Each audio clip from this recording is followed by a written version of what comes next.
Hello everybody and welcome back to another Kings of War battle report. I'm Visibly Riley, and this week we have Nightstalkers versus Salamanders in a 2300 point of, well, sort of dominate. First up, we have my opponent's Salamanders army with their elven allies.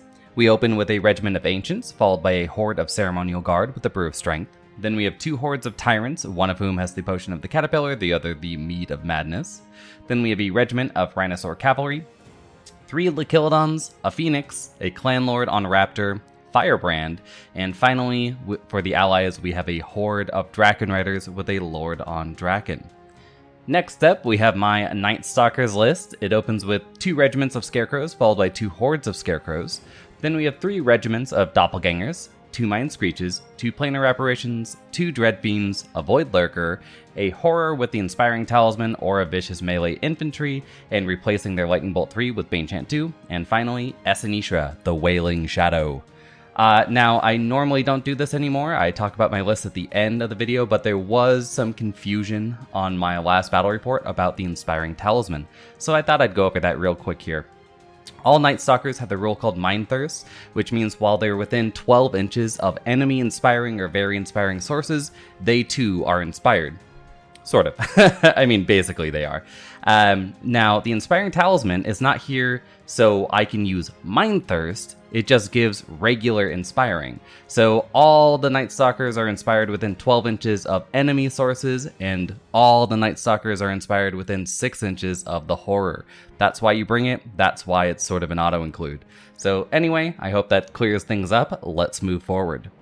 First up, this is why I said it would sort of dominate. I wrote a dynamic version of it, and it goes a little like this. Starting at the end of the second player's third turn, add up the unit strength of all your units that have the majority of their footprint within 12 inches of the center of the playing area. Your opponent does the same.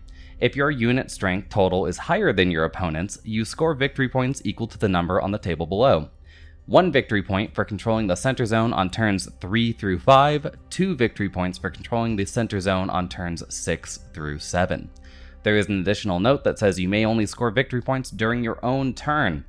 So I tried to keep the language as close to Dominate's original language as possible, but this is a way to make a dynamic version of the scenario where the second player gains a bit of strength here, because honestly the first player is, I think, heavily favored in Dominate and in most Kings of War scenarios. So giving the second player the first scoring and an extra score turn makes it so the first player can walk into the zone quicker and get their unit strength out there, really set up those interdiction zones. But the second player is rewarded through being aggressive and getting the first point if they want, right? So it's tempo versus value.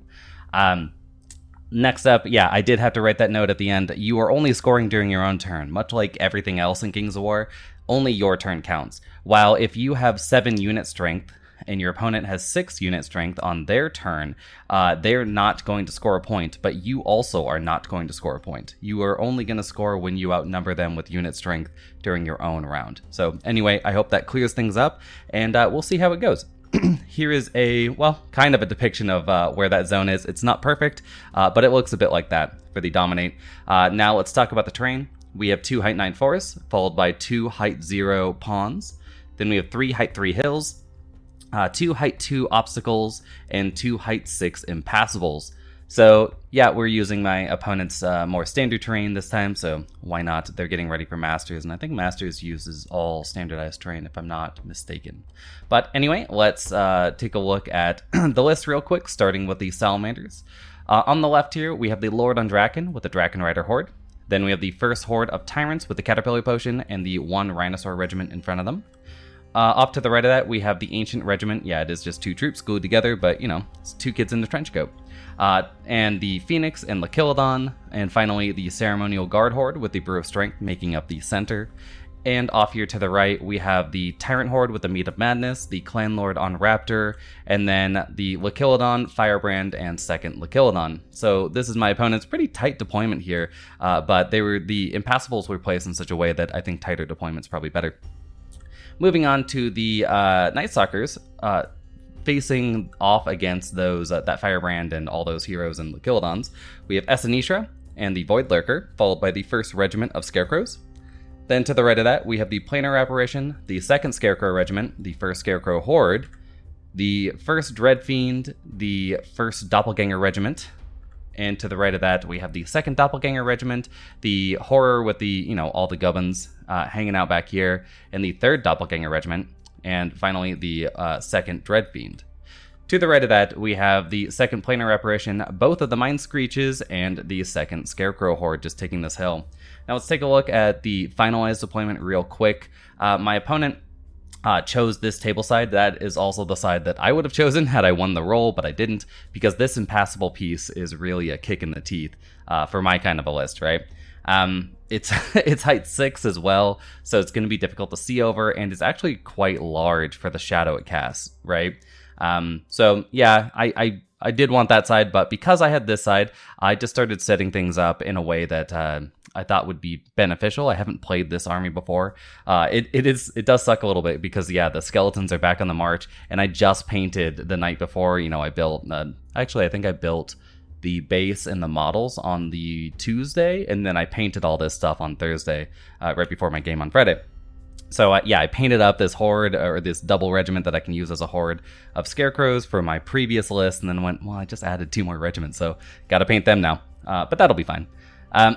So yeah, I got this all out there, and I wanted the 3 regiments of doppelgangers to kind of play like I play my Empire of Dust, where I use my 1 unit of mummies and then the 2 skeletons, and then I have the 2 giants just sitting between them. So that's sort of my idea here with the Dread Fiends, only reverse, where the Dread Fiends get in the way and then the doppelgangers kill you, right? Or the inverse, if you're a shitty unit like a rabble or something like that, I'll send in Dread Fiends, right? Either way, I think I have the advantage against most things, provided I can fight them.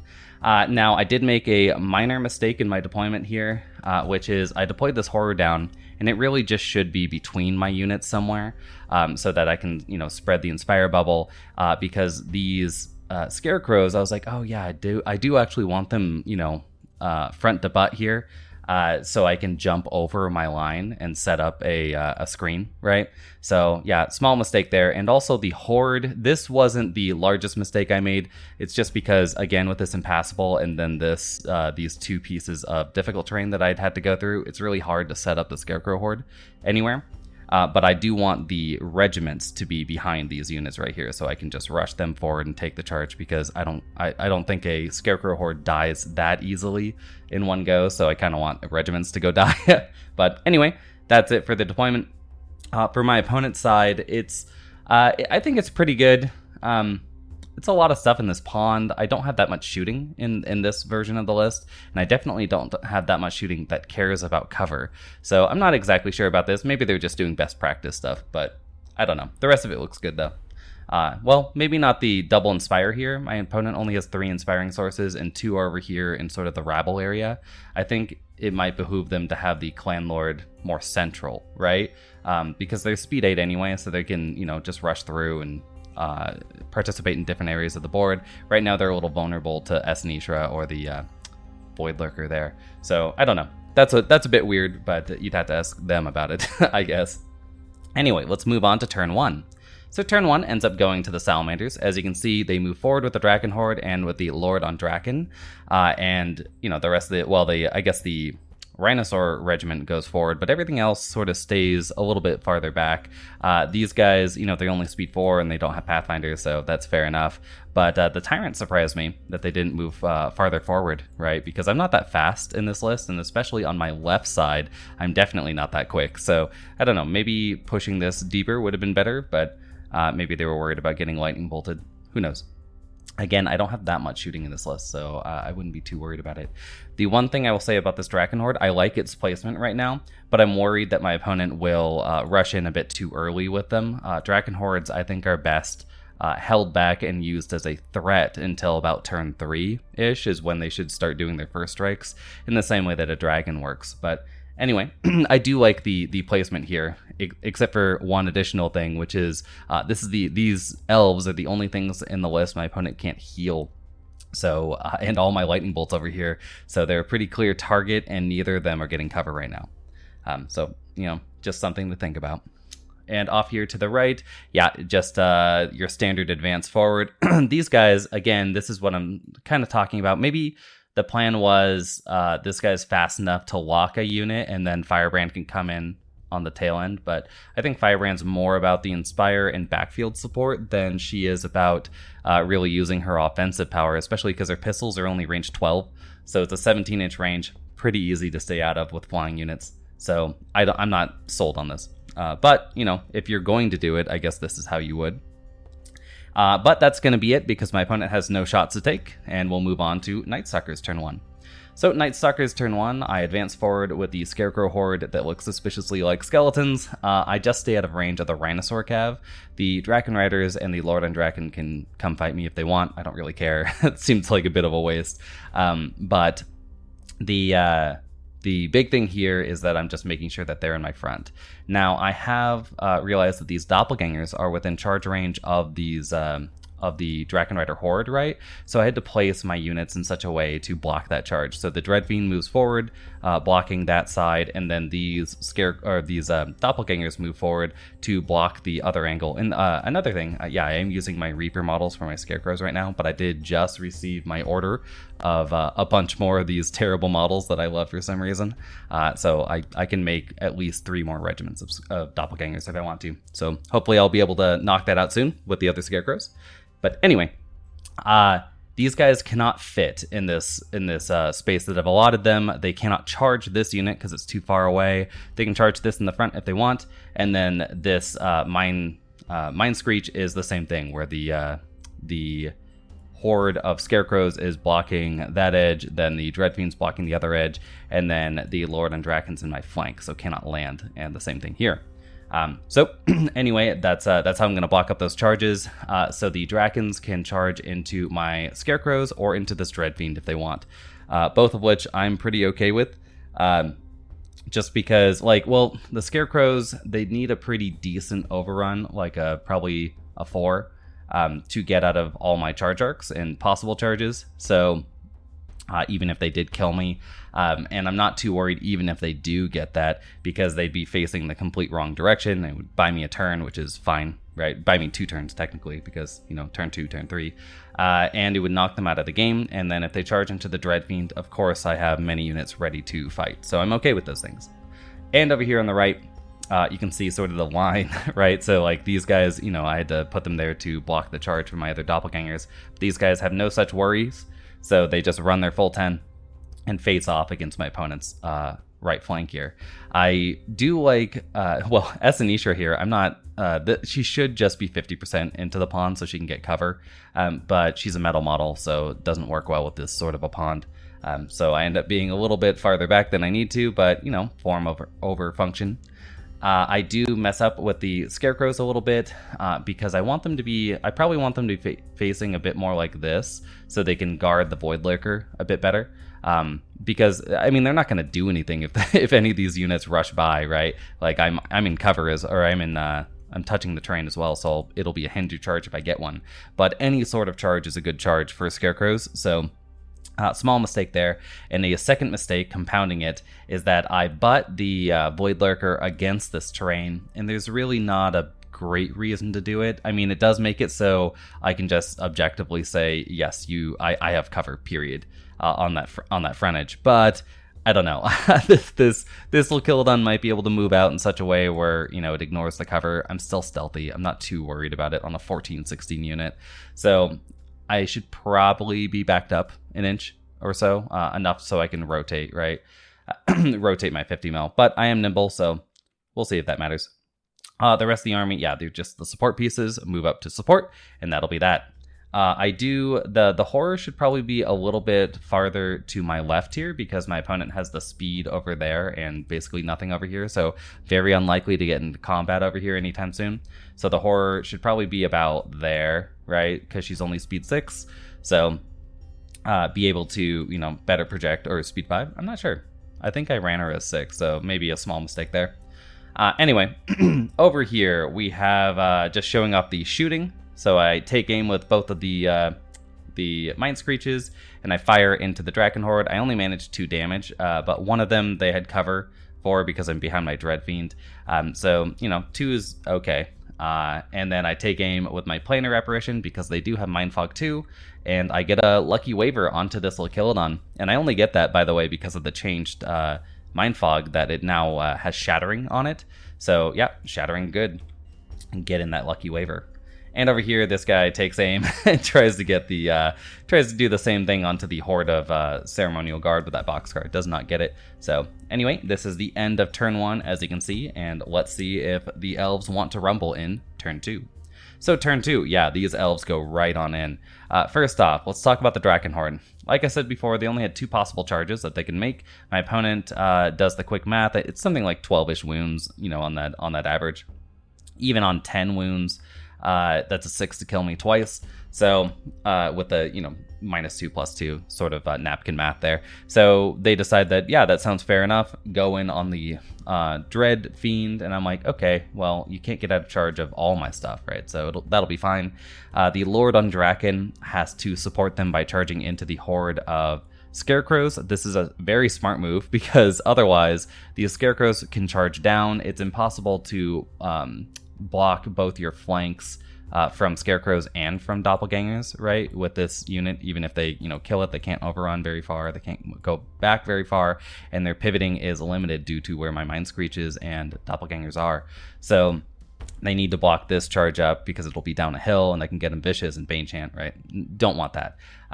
So yeah, my opponent takes the Lord on Draken in there. Fair enough. Should be pretty difficult for Scarecrows to take down a Lord. So and then you can see behind them, the Rhinosaurs move forward just to take over the wood. Seems fair enough. Again, the Tyrants are being a little pensive. I'm not sure why, but at least they got their leader point into the forest so they can, possibly get some charges through. Everything else just moves forward, as you can see, just staying out of the charge range of Doppelgangers.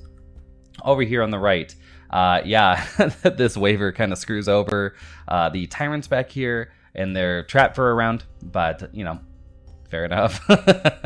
And over here on the right, you can see the Clan Lord is the only unit that can actually bypass my Voidlurker, so just flies right on by. And this is what I was talking about with the Scarecrows. They should be positioned a bit better, so this is impossible. But it's not, so here we are. And up here you can see Firebrand just takes a spot directly behind this Lochilodon. My opponent originally places it a little off, and since they're practicing for Masters, right, we're all having a hard time readjusting to actually playing the game, right? I was like, you want to make sure that you're flush, because otherwise the Voidlurker will jump you, and I'm unlikely to kill a Firebrand in one round, but you don't want a Voidlurker back here, right? Because I'd be faced like this within the forest as well. Bad scene. So anyway, they butt up against the Lochilodon, and all is well. And here we go with the shooting. So we have the first shots for the Salamanders. This Lochilodon firing into my Scarecrows, doing 1 damage to them. Fair enough. And over here, yeah, disaster strikes. My opponent goes in on this Dread Fiend, only manages 8 wounds, which is not particularly great. And, it's an 8 to kill me twice. They do manage the Waver, so at least they've got that going for them. But yeah, this is what I meant by Draken Riders charging in too early, especially a turn 2 charge. It's almost never a good idea. Like, unless there's a really big exploitable thing to push through, just hold your Drakens back, right? Also, another bit about Night Hordes, right? This is why I don't give them Pathfinder, because I think that turn 3, turn 4 is about when they want to start charging. So anyway, same thing with these Drakens, and this is what I was afraid of. But over here, the Lord on Draken manages to hit 5 times, wound 5 times on 3s and 2s with Elite, so they've got that going for them. Just showing off these guys, be like, excuse me, you need to have the big rocky stick and not these weird spears. Come on, those are the dangerous parts. And that's going to be... That's going to be the end of turn 2 for the Salamanders. Let's move into turn 2 for the Nightstalkers. Looks a bit like this, which is, yeah, I'm going to go for the countercharge with the Horde of Scarecrows, of course. I can't disengage with this Dread Fiend because I want to lock Gold Leader here for some reason. I'm not exactly sure why I wanted them exactly here. I think I know why, but I'll explain that during shooting. Blue Leader, I also want to be 50% on the hill still, and is still protected against any charges, so they're fine right there. So I'll just lead the Dread Fiend, and then both the Doppelgangers go in, so yeah, what's better than 1 Horde of Draken Riders? Well, 2, and especially when 1's in the flank. So I'll take it. The Horde of Scarecrows, yeah, they just try to reposition a little bit. Again, being a horde is being a little unwieldy here, just because I want to get into the center. This is my, I'm approaching the turn where I can score, so I want to make sure they're as close to the zone as possible, but without locking these units in. So I go for that. Off here on the right, you can see the scarecrows have jumped over my doppelgangers just to protect them from the ceremonial guard, so I can set up a charge. Because again, I can be a horde of ceremonial guard too. So fair enough. I take the planar apparitions and I just position them within range to heal the Dreadfiend on 8 wounds there. I would have liked to have one of them positioned to heal these scarecrows, but yeah, I think getting the Dreadfiend up and running will be a little bit better right now. So I'm going to go for that. And then this is as far as the horror could move. And it's unfortunate because I'm well within range to get a Bane Chant onto the scarecrows, which is the only unit I can see. But I can't actually move in such a way that like I can get, I want to be like here, right? Or I guess here, so I can see the tail end of them. So I could get the Bane Chant there, and then I could get double vicious, but I'm only going to manage one. And off here on the right, I already explained this part. I do charge in with Esanishra into the Clan Lord, and then my Dreadfiend and Voidlurker kind of swap places, or the Voidlurker takes over for the Dreadfiend at least. And I have to move the Scarecrows in such a way because the Dreadfiend, again, because I butt against this edge, and I do it with the Voidlurker as well. So compound the mistake. I have to use my nimble pivot to go like this, then I have to go forward, then I have to pivot in such a way where I can still hit the Lycilodon. So that's how they have to move to do that. So I go on in for this hindered charge. I'm not too worried about any of this. I don't care. Like, Tyrant wants to fight my Dreadfiend, that's fine. If these guys want to fight my Dreadfiend, that's fine. Like, any of these units fighting the Dreadfiend is great. So I'm pretty okay with that. As I alluded to before, yeah, this is a mistake butting up against this. And secondly, I can't see anything. I don't know what I was thinking with this, with the Dreadfiend. The Dreadfiend probably should have nimble pivoted like this, gone over here, and then pivoted again, right? Just so I could see past this, right? Or maybe in such a way like this, so I can see a better bit of the table, because this casting a shadow is really screwing me up right now.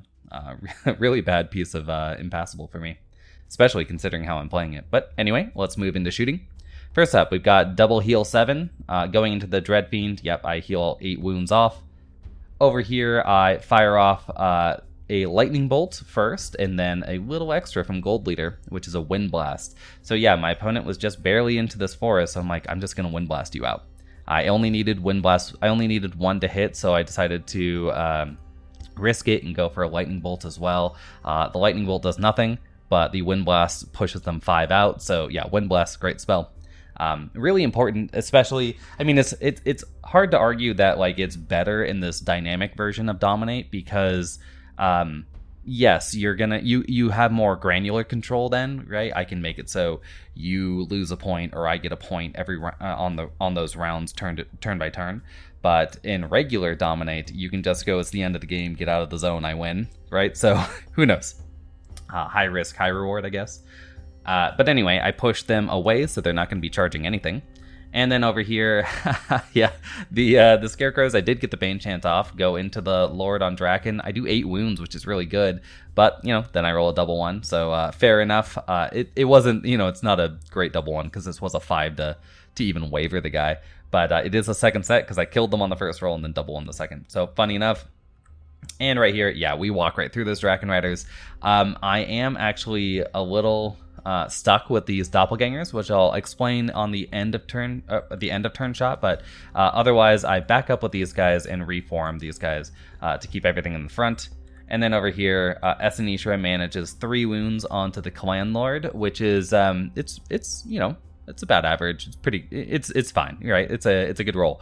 But the sucky roll here is I kill him on the first bit. He's a 15, right? So I roll an 11 due to my dread. And then on the second one, I roll, what was it? I think I rolled an 8 because I need a 9 to waver. Yeah, so I was like, damn it. Would have loved to have a waver over getting a kill and a reroll.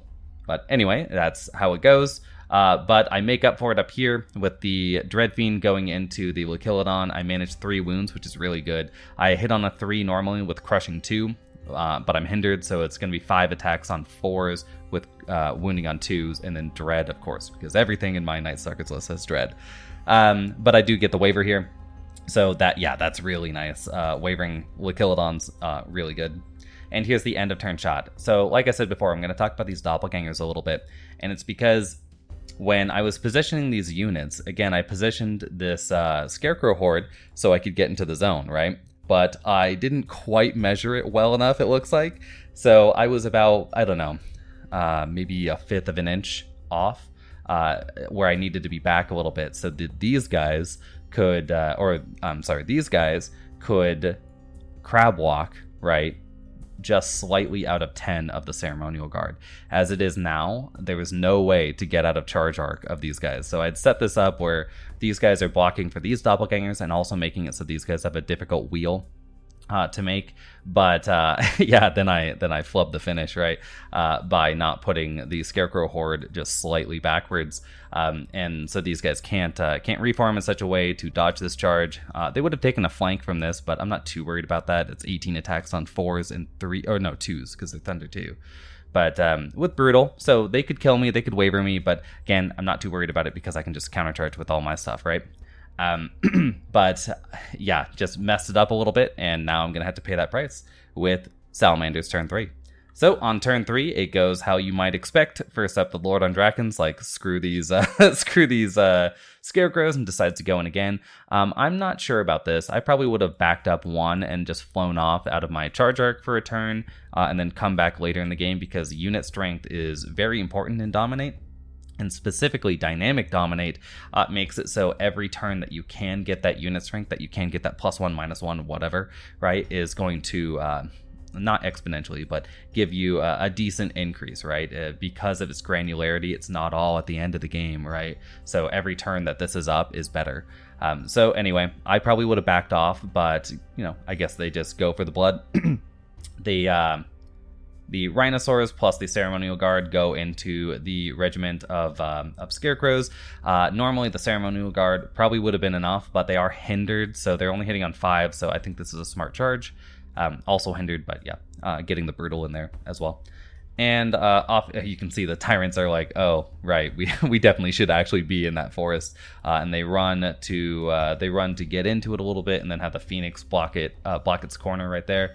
Granted, I do have 2 sources of Wind Blast, so I could Wind Blast the Phoenix, then Wind Blast this, but I probably won't. Off here to the right, we have the Scarecrow Regiment getting charged by these Tyrants. Liquilodons can just sort of get out of the way, and then the Tyrants run in. They are hindered, though, so that's like 10 hits, 9 wounds on average, right? Or are they vicious? Maybe. But even at 10 wounds, I don't care if these Scarecrows die, right? Like, I have my own horde of Tyrants ready to go. And if I had been better at placing this Voidlurker, I could have also charged in with that, but yeah, as it is, the Voidlurker can see nothing. It can't see this, this, just bad placement. Needed to be a bit more careful with that. And speaking of the Voidlurker, yeah, the Clan Lord's like, I don't want to fight Esanishra, and just goes in for the hindered charge into the Voidlurker to ground it, which will be super bad, because then I won't be nimble, and I won't have fly, so I'll just be stuck here, which sucks a lot. And all I can do is just sort of like, go this way, like crab sad walk over here, and hope Esanishra can stop it. But yeah. And then up here, the Liquilodon, I'm pretty sure this works. I did look up the rule, but I don't think you need to actually be able to perform the withdraw move, the 1-inch one, to withdraw from combat. I think you just need to be able to do it. So the Liquilodon speed 6, it can walk or back up 3 inches, so it backs up over the Firebrand, hides, and then Firebrand can charge in. Pretty sure that works. And here we go into shooting. We've got 2 Liquilodons now firing into my Scarecrow Regiment, doing 2 more wounds, so they're at 3, but not dead yet. Over here, we have Firebrand managing to do 3 wounds to my Dread Fiend. I put the Disorder token for no real reason. I don't have Thunderous or anything like that, so it doesn't do anything. But yeah, it doesn't get a kill, doesn't get a waiver. It is a 14-16, so it's a difficult waiver. And up here, so these Tyrants go in to my Scarecrow Regiment, managing 4 wounds, and I'm like, oh man, bravissimo, right? Like, beautiful, beautiful go there. Obviously, don't roll the 10 to kill me. And I'm like, oh, I guess I'll just fight you with scarecrows. Why not? And over here, yeah, the doppelgangers get killed. Only 12 wounds, though. I'm not sure what the math on that is, but yeah, that's a decent chance of surviving. And I think I actually only die due to the brutal on this unit, so fair enough. And over here, yep, you can see the reforms. My opponent deliberates for a while about this, actually, but in the end decides that the Rhinosaurs backing up, if they back up at least 2, they'll make it so if I charge in here with my Dreadfiend, I'll be hindered, right? So they get the 2. Also, the 3 is not great because it's going to open up a bit more of a flank charge, and I can Wind Blast them to trap this unit as well, but yeah, so the 2 is pretty perfect. They do get it, and then these guys just truffle shuffle off here to block off. I think they were trying to block a charge from the Tyrants, or the Tyrants hadn't gone yet. So I think they just tried to block a flank by, if the Tyrants kill my Scarecrows, they can overrun, but it ends up not working. And over here, the Lord on Draken, yeah, this time does miss once, but nails 4 more wounds on me, so I'm at 9. Not the best spot for Scarecrows, but, fair enough. I did 8, they did 9. Why not? And up here, ooh, this is pretty bad. The Clan Lord only hits with 1 attack and then rolls a 1, so fails to wound me, and I am ready to fly. So, no consequences for my poor positioning here. I guess that's good for me, not so much for my opponent. And here's the end of turn shot. Or end of turn shot. As you can see, things are heating up a little bit. My opponent has blocked the flank here from any doppelganger shenanigans, and then I think that the Dreadfiend's also in the front. But things are going to get pretty dicey here because, these doppelgangers, they just do so much damage if you have units that, if you have units that deal damage, I have units that deal damage. So, yeah, I'm excited to see where it goes in the next round for the Nightstalkers. So let's see about that. So first off, yes, the Scarecrows go back in on the Lord on Draken. They're like, how dare you exist in my house? Blue Leader just stays where its proxy base is to maximize its lightning bolt ability, and then Yellow Leader or Gold Leader has to run forward because I need to get 1 more unit strength into the zone, which I'll explain in a second. Actually, let's I'll just roll a picture back real quick so we can count it. So my opponent is at 2, 5, 6, 9, 13. What is it, 16, 17, 18 unit strength in the zone right now. So keep that in mind. They're at 18 unit strength. I'm probably going to try to kill this unit, which means that I need to get 15 unit strength into the zone right now. Right now I basically have these guys, by the way, and the doppelgangers, I think. But I need to get quite a bit in there. So on my turn, I decide that I can get the unit strength. I can get unit strength 15 if I sacrifice Gold Leader here. And they might not even die because only the Rhinosaurs can really charge me. And assuming I kill the Ceremonial Guard, because I do get to score at the end of this round. So I go for that with the Dreadfiend and both the Doppelgangers, and then I'm also positioning my Horror to get a Bane Chant off and also get the Vicious Aura onto both these units. And then I move these guys in such a way so I can heal this unit. Now, I do make a mild mistake, which I'll show in my opponent's turn with these planar apparitions, but maybe you see it now. I move forward with these guys. Yeah, they're not doing a whole lot now, but I do get, because I can fly, the Voidlurker does in fact have a charge onto that injured Lachilodon. I could have double charged into Firebrand here, but I would have been hindered with the Voidlurker, so I'm like, that's not likely to actually kill Firebrand. So instead I go for the injured Lachilodon, just take the kill where I can get it, and then countercharge here with my Dreadfiend, just to, lock her up and turn off her shooting for a second. And here is the shooting. So I'm going to start with Blue Leader here. I think Blue and Gold Leader fire off Lightning Bolts. I don't do too much. They do have cover, so Lightning Bolt 12. I managed 3 wounds there. So, I don't know. Why not? And over here with my healing, I aim my heal onto the Scarecrows. I think I need all 14 to heal the 4 off, but I didn't have a whole lot else to do. And then you can see the Bane Chant token is out. So I got the +1 crush onto this unit of Doppelgangers. And yeah, these guys these guys go into the Tyrants, and I didn't get a picture of it, but I think they did like 8 wounds to the Tyrants here. So, Scarecrows are like, never touch me or my Scarecrows again, right? Over here, this horde of scarecrows, yes, we do manage to kill off the Lord on Draken now. I do reform this unit a little bit, so I'm charging down the hill if I'm not dealt with. And up here, yep, S and Isha are charged back into the Clan Lord. I do 5 wounds, so 5 hits, 5 wounds, and I double one it.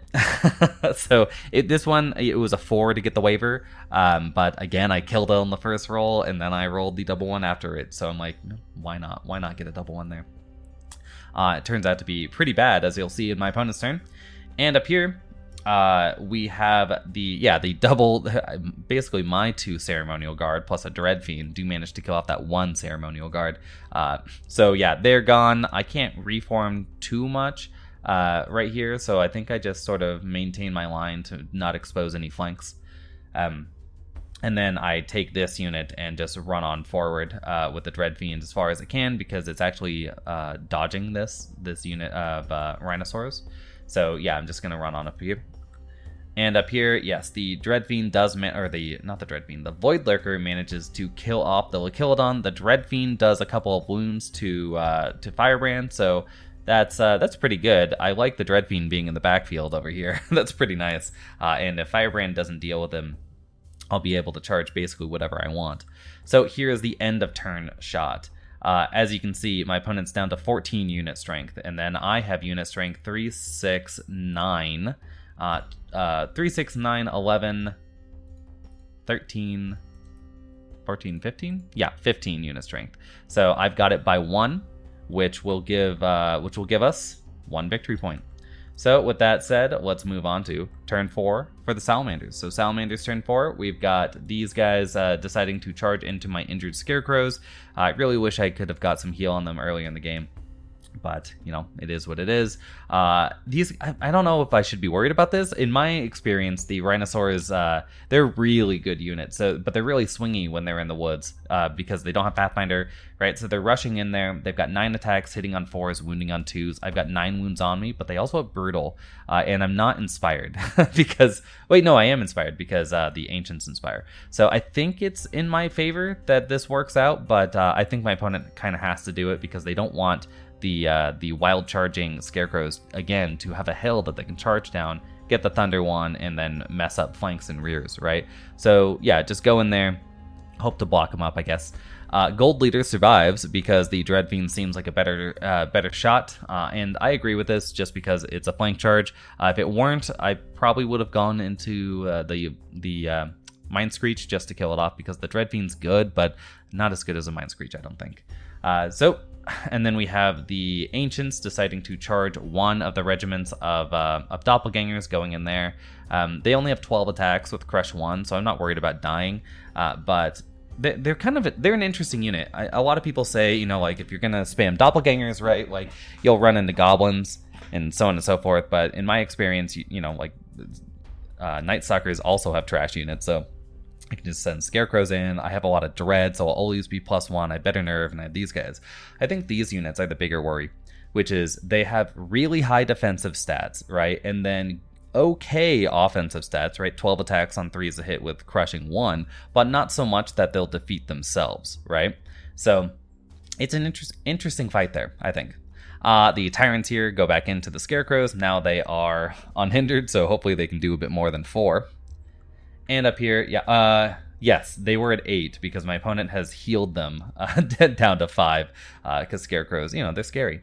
My opponent is making sure that the Voidlurker is in the front of the Phoenix if I want to go fight it, so that's fair. And then we have Firebrand going into my Voidlurker just to try to kill it off real quick. As you can see, this is the mistake I made with the Clan Lord getting a charge into my Horror. Now, I'm not too worried about it. It only has, I think it's 5 attacks on 3s and then crushing at least 1 with, I think it's actually crush 2, right? So it's going to be hitting me on 3s, wounding me on 2s with 5 attacks, and I'm an 11-13. So I'm not worried about dying, but I will I'll probably lose my Bane Chant at least, right? Even if I'm not wavered, which doesn't matter. And I kind of want my Bane Chant right now. As I explained before, these guys have good stats, but not great stats for killing themselves. And I could have just blocked it with a Planar Apparition, right? This was just a mind fart for me. So anyway, I get charged. And over here, the double Achilodons take aim. and they managed to kill off my Scarecrow Regiment, or one of them, putting them up to 8, and then, it's a 6. I don't know if that one was rerollable or not. I think it was because of the Clan Lord, but yeah, 6 twice kills me. And up here, but my opponent's luck runs out there because Firebrand goes into the Dreadfiend, gets me up to 8 wounds, which is an 8 to kill me, but doesn't even get a waiver. That's super bad because that gives me another round to at least turn off the shooting and get the wound count up. Because again, Firebrand is a fearless unit, so fearless units, you tend to just want to roll their wound count up as high as you can so you can get that 1 kill in, because you're not going to get waivers. So yep, I'm just going to go for that, I guess. And here we go. Yeah, my opponent gets 3 wounds onto my horror. That's a 10 rerollable and just rolls back-to-back 10s, kills them off. And I'm like, damn. Just it feels bad, not because my opponent got lucky there. It feels bad because there's no reason for me to allow this, right? But, we play late at night, as you guys know. I just made the mistake, and I suffer for it. So it's going to be rough. And here we go. I think that's one of the first... My horror does not die a whole lot, so yeah, good on them. And yeah, this horde of Scarecrows also dies. I'm kind of thankful for that. Get these skeletons out of here. But my opponent goes in there, does 5 wounds, which is a little above, but not beyond the pale. And then just needs a 6 to kill me and rolls it. Rolls it twice and kills me. So I guess a 6 to kill is the magic number for my opponent here, getting 2 units on it this round. And over here, yeah, the Tyrants obliterate that Dreadfiend. I don't even have a wound dial out, so I'm sure it took a million T wounds, and out it goes. And the Ancients here decide to fight that are fighting against my Doppelgangers, manage 7 wounds, which is actually really good. They've only got 12 attacks, hitting on 3s, wounding on 3s, so 7, pretty solid. But I am a 15-17. They don't roll an 8 to waiver me, so I'm free. And these Scarecrows get obliterated as well. Now, my opponent's unit strength, right, is this unit's not in it anymore. So we have 3, 6, 9, 10, 12, right? And I have lost I've lost 2, right? So I've lost 3. So I'm also at 12 unit strength. So that's going to be no victory points for them this turn, which is big for me.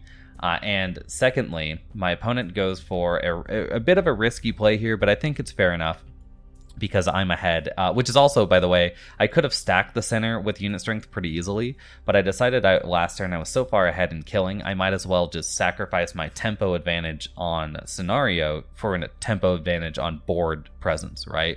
Which is why my Dreadfiend, or my, that's what Dreadfiend, I keep calling it that. The Dreadfiend and the Voidlurker over here just decide to deal with this forest real quick, because I can spend that 1 turn and then fly back in if I want to. My opponent decides to go for a similar bit here. Which is, they go, okay, so if this unit of Tyrants overruns, and they overrun 2 inches, right, they will block the flank charge, because right now the Doppelgangers here can flank charge into the Ancients, because that's the side they're in. I just hit the corner, and then I pick up in place, right, so I'll end up like this somewhat, but my opponent rolls the 1, and they knew that Dreadfiend could charge him in the rear, but like, it's Dreadfiend in the rear, or planar apparitions in the rear. Like, what are you gonna do? Doppelgangers in the rear, and I definitely would have taken Doppels in the rear, because then this Voidlurker could just go in and take this flank as well. So I think this is the better move, right? Just to tempt the Voidlurker here. But unfortunately, rolls a 1, that 16% chance, sometimes it happens. So no victory points for the Salamanders this turn, and let's move into turn 4 for the Nightstalkers. So turn 4, Nightstalkers. First up, I decided to sacrifice Blue Leader, as is their right. I just put them right here because it blocks up a lot of charges for this unit, which I didn't expect to kill my Scarecrows just yet, but I guess I should have been expecting that, because that wasn't a very, very hard roll to hit. So yeah, I have to sacrifice the Blue Leader now, which I'm fine with, to make it so these Scarecrows are impossible to charge, because they cannot wheel through me, right? And then Gold Leader here is also impossible to charge, because to wheel past me, they're not going to be able to hit, because they're not nimble. So yeah, you can charge me in the rear, kill the Mind Screech. I'm okay with that, because again, I'm just trying to conserve as much unit strength as possible, rather than power, right? I'd rather have Scarecrows than a Mind Screech, for example. Then I take the Doppelgangers, 1 in the front, 1 in the side. of this unit. But again, I don't have Vicious and I don't have Bane Chant anymore, so I'm not sure how that combat's going to go. I do have pretty good grind though, because I have Dread everywhere on this table, so I, effectively have, I'm effectively, ogres. I'm just brutal with shooting as well, because Dread's pretty good. And over here, yeah, you can see the Voidlurker just takes the rear. I think about it for a second of sending the Planar Apparition into the front, but in the end I decide, yeah, I'll just place the Planar Apparition, so if the Tyrants want to charge, it's in the front of it. I'll roll this combat first, and then this combat, just to see what happens with the... I'm sorry, I rolled this combat first, then this combat, right? Because if they're alive, and then I kill off the Ancients, I can just turn the Doppelgangers towards them. So it's all front charges, right? And then, yeah, I decide I don't want to, overstack this too much, right? A Voidlurker in the rear should be enough to kill off a wounded unit of Tyrants, so I'm just going to go for the heal, the double heal here to remove that 7. And then I do have both of my Mind Screeches now ready to shoot at this 8 wounded Clan Lord. It looks like, it's probably cover, but it's definitely not, because both the units are in its rear arc, and all of these are height 2 versus my height 5 monster, so, pretty unobstructed. Esanishra goes into one of the Ulkilodons, because again, removing unit strength is great, so I'm going to go for that. And then the Dread Fiend just goes to fight another round with the Firebrand to drive that wound count up. And here we go with the shooting, starting with Blue Leader. Last Gasp fires into, I'm not sure what that picture is, but fires into the Clan Lord and manages to kill it, so I feel really good about that. And then next up, I'm sorry, that was Gold Leader. Blue Leader, it looks like this is going to be really hard, right? But this Wakilodon is actually a clean shot. It's not even close to being having cover.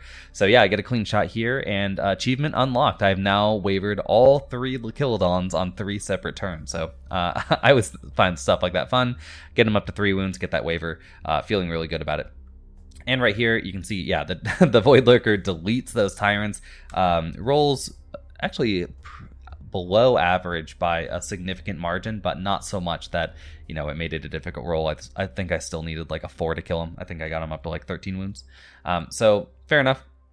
And up here, you can see the, and it was Voidlurkers, by the way, are mini dragons, right? So I had 30 attacks on 3s and 2s. So yeah, the double doppelgangers here, I absorb these this attack bracket, so you're looking at 36 attacks on 3s and 5s due to their defense 6.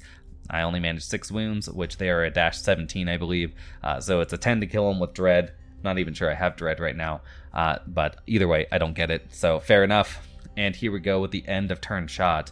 As you can see, my opponent's unit strength is down to 3, 6, 7, 8, 9, while my unit strength is 3, 6, 9, 10, 11, 12, 13. It's pretty high.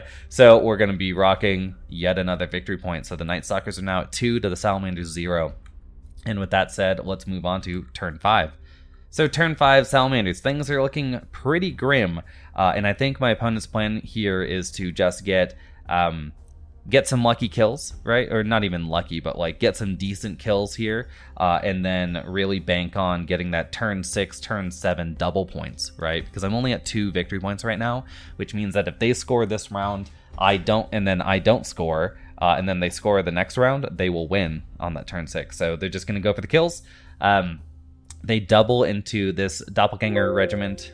They probably would have fought this one, but I did manage to heal all 7 damage off. I did have to use both there, which was, again, I would have loved to hit 7 out of 7, because then I could have healed this 2 damage, but, I'll take 7 damage off. The Phoenix goes for a flank charge, while this goes for a front charge, so that's going to be, the Phoenix has 5 attacks on 3s with Crush 1, so that's going to be 22 attacks on 3s and 3s to try to kill off these doppelgangers real quick. Next up, this unit of Tyrants. I thought I'd position myself out of the charge range, but again, I guess I was a little off with my math tonight, and they roll a 5+ and get the charge off, so, sucks, but it happens. That's really good for Tyrants, because Voidlurkers are only defense 4. It's their weakness, right, as a dragon model. So they're going to go in there with 30 attacks on 4s and 2s. Not great for the Voidlurker. But as you can see, I did forget to mention this. Yeah, I just spiked the roll here, and I think I don't know if I hit 5 wound 5 on the on Firebrand, but I know I rolled really well on that nerve, because even if I hit 5 wound 5, that's an 8 to kill her twice, and I got it. So yeah, unfortunate for my opponent, but you know, bad luck loves to follow bad, right? And then both the wavered Esneasha did manage to waver off this Lochilodon, so both the Lochilodons just back up a little bit. So there's going to be no shooting, just fighting, how I like it. So let's start with the Voidlurker, and the Tyrants are just, I guess they're just tired today. They're Tyrant-er. That's terrible. It is one of the issues again with those 4+ to hit units. They're just a really high variance, right? They're very, very fun to play with because as someone playing against them, you have to worry about their spikes, and then as someone playing with them, right, you have to worry about again those spikes, right? They have peaks and valleys. So they only managed 7 wounds onto the Voidlurker, which doesn't even waver it because it's a 17-19. Feeling pretty sad about that if you're a Salamanders fan. And over here, yeah, 22 attacks, only 7 damage, and get a waiver. So I guess they've got that going for him. It was an 8 to get the waiver. But yeah, this is an auto flank, right? I don't know. I guess on this turn, I think until this turn, the Salamanders, even though they were playing from slightly behind, I think that they were well within the ability to do a comeback, right? But this might just be the nail in the coffin, right? And here we go with the end of turn shot. Let's count up the unit strength. So these guys are maybe in it now. So that's going to be 2, 5, 6, 7, 8, 11 to my 1, 2, 5, 8, 11, 12, 13. So not the best. So they get 0 points, and we'll move into turn 5 Nightstalkers, which has already begun here. So with that turn 5 Nightstalkers, first off, I go for the flank charge onto the Tyrants because I double charge the front here with the Dreadfiend and the Voidlurker. The Dreadfiend is hindered on this charge though. Esneasha goes into one of the Lochilodons just to mess with it. Why not? I think they're both at... This should be at 2 wounds, right? Because of the aura. So I think they're both at 2 wounds right now, so I just go for this one instead. Yeah, and then I take Gold Leader, I position, so the Scarecrows, again, I can't really turn them right now, so I just move in to give this a juicy flank here, because if they take the flank, they're going to hit the wall when they align, so it's going to be hindered. I'm worried about it, but not overly worried about it, and then Gold Leader cannot be charged because these cannot rotate through me in such a way where they'll clip, right? So it's an impossible charge. Unfortunately, Gold Leader has nothing to do because these doppelgangers who are wavered cannot disengage from these 2 units, right? I'm engaged on 2 fronts, right? So I can't disengage from combat, which means that the Phoenix remains engaged, I believe, and I can't shoot past it, so we're just going to sit there with Gold Leader for a turn and ruminate. I do go for the flank charge with these doppelgangers though, so at least I've got that going for me. So in shooting, I fire off a heal onto my wounded doppelgangers right here. I think I got 5 off this. No, I got 3 off this round, so they're down to 4. And then yeah, these guys with a flank charge on the 6 wound unit do manage to finish them off this time, so good for them. And up here, yes, the the pile of Voidlurker and Dread nonsense do manage to kill off that wounded unit of Tyrants. I think they were at 2 wounds when they charged in. So it's funny because these guys roll terribly, and the Planar Apparition does at least, if not more, wounds than both of these combined. The Voidlurker was having some problems with their wounding, right? Always on 2s, and I'm just rolling piles of 1s. Like on this one, I hit 7 times, rolled 4 1s. So yeah, just having some problems with that nerf bat. Esneasha, though, does get in here. I think I got another waiver, and the token's just not out right now. But yeah, I do. So we hadn't rolled the combat yet. I got him up to 4 wounds. Got the waiver there. So good enough for me. And as you can see, this is the end of turn shot. Let's count up that unit strength. So again, we have 2, 3, 4, 5 for my opponent. And then I've got 1, 2, 3, 4, 7, 10...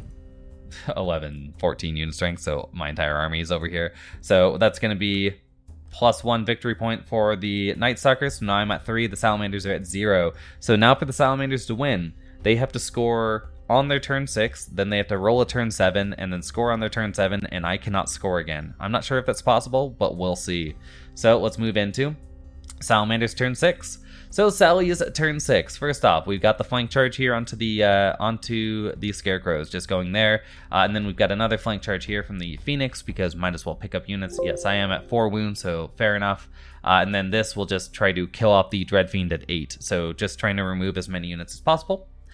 And up here, yep, we start with the Lochilodon, and bam, manages 2 wounds onto me and gets the kill. So, yeah, there is no inspiring left on the table, so it's just 1 rolls for this turn. And up here, my doppelgangers get up to 9 wounds, so the Phoenix sinks 5, but does not get a waiver this time, so I guess 6 can only roll so many 6s, and yeah, I'm ready to go. And up here, my opponent gets this unit, does 9 wounds to him. So again, that was 18 attacks on 4s and 2s, manages 9, so that's fair enough, but with Brutal, misses it by 1. So rolls the 8, I'm a 21. Unfortunate for the Salamanders, good for the Nightstalkers. Just seems like the theme of the game here.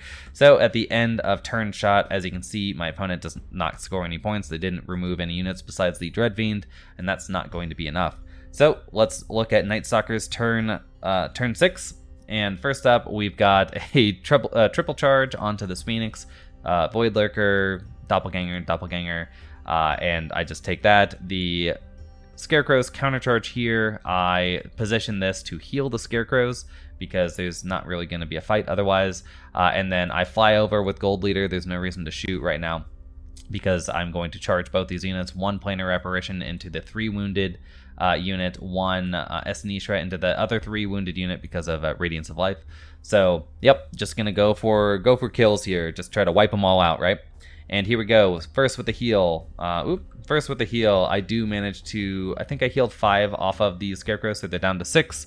I then managed to pick up the Phoenix with this charge, and again, this guy, I think I didn't roll too well with the hits. You know, it's 20 attacks on 3s, but I roll at least 50% of my wounds as 1s. So it was pretty funny. Again, it doesn't matter too much. These units do steal the Phoenix's stats because 5 attacks on 3s with crush 1, so 3s and 2s is better than I think 10 attacks on 5s with no crush. So yep, just go for that. And as you can see up here, Esnishra finishes off that Lochilodon, and the Planar Apparition finishes off the other one.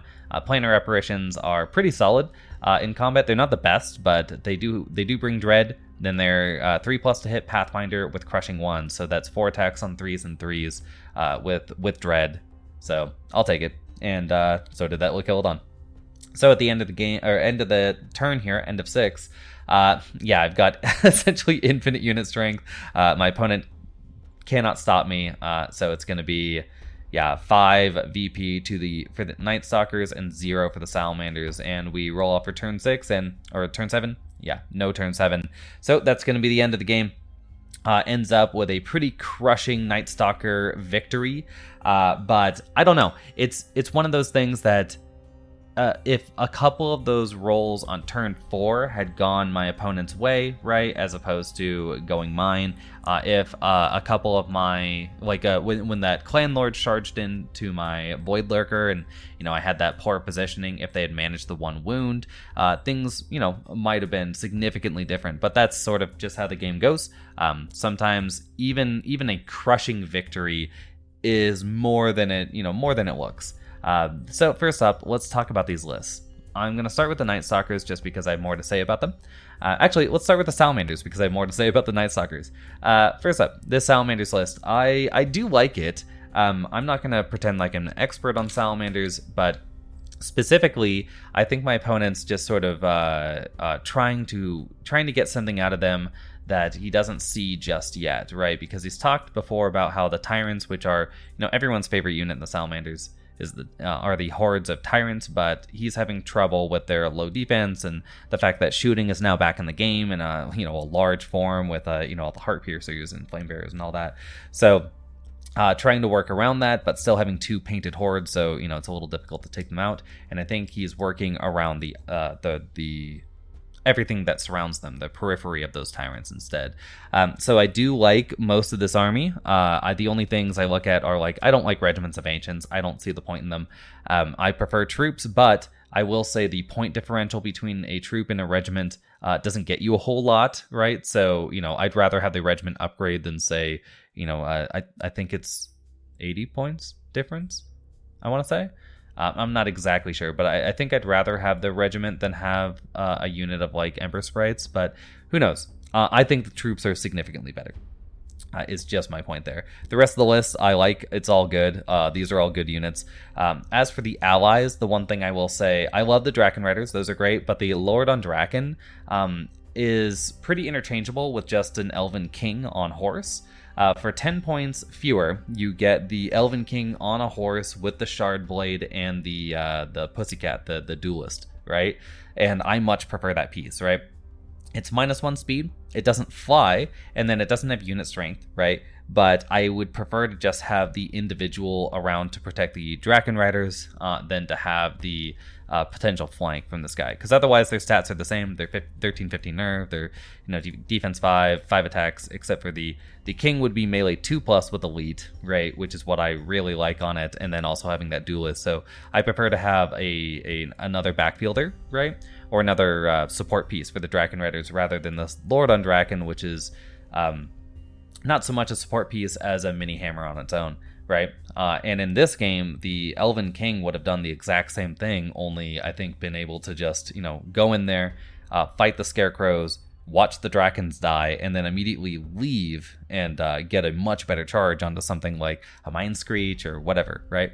So anyway, it's the only thing. I think it's, 6 of one, half dozen of the other. I prefer the Elven King, but the Lord on Draken is also a pretty good piece. For the Nightstalkers, this is a fun list. I have been messing around with all my doppelganger builds lately. Actually, after Masters in last year in 2020, I brought a unit of doppelgangers and 2 units of Reapers.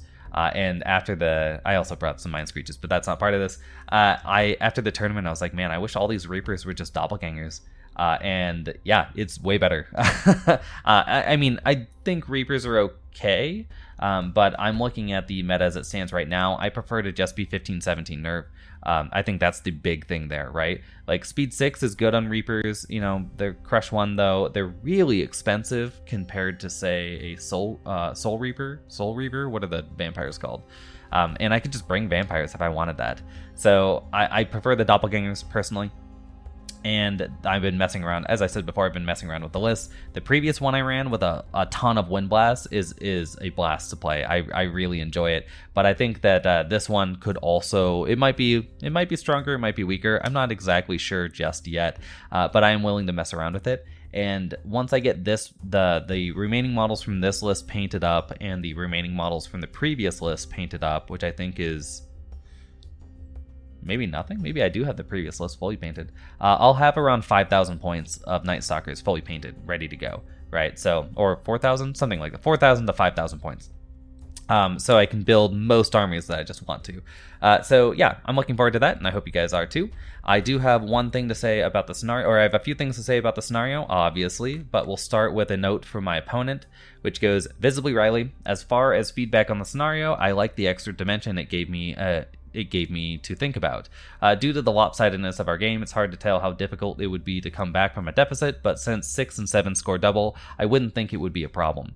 And this is sort of my thoughts on the scenario as well, which is I designed it to have a slight, there's a slight scenario advantage for second player, obviously, but it's, I think, equal to the scenario advantage of just going first, which is you deal your damage first, you take the center first, right? You get to set up first, you get to do all those things first.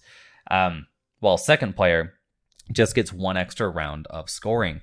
And because turn 6 and ostensibly turn 7 can give you a double score, I think there's still that nail bite at the end of the game.